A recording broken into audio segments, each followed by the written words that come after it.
One of the goals of the Sudoket project of the Interreg SUDOE is to evaluate the effect of phase change materials on the energy demand profile in climate control. For this task, two identical prefabricated huts have been installed as a technological demonstrator of flight contraction and consequently of low thermal inertia. One of them has been taken as a base reference, and in the other different coatings have been installed phase change materials.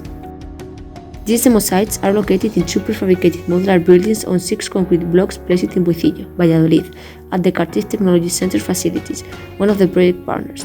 They have the habitability and use requirements necessary in a home.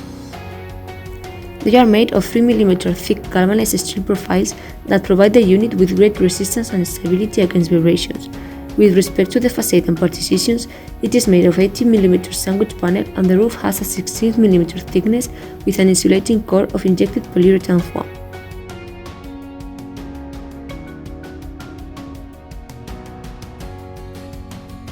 In order to study the effect of the phase change material, one of the huts is covered with commercial weighted 10 mm thick panels, while in the other hut, these same panels are placed but covered with two phase change materials differentiated, micronal and crototherm, that will be exchanged every 15 days and will be dissolved in a mortar and deposited on the panel.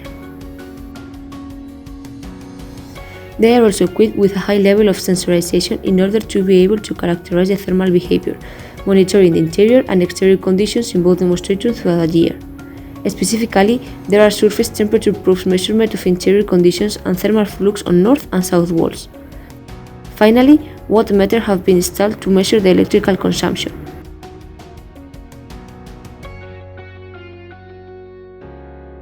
Regarding the tests carried out in the demonstrators, the air conditioning equipment is alternating the operation mode weekly. 1 week they will be on with a constant indoor temperature, and the following week they will be off. The results of these tests are being stored in a database that is being analyzed and processed for the generation of knowledge.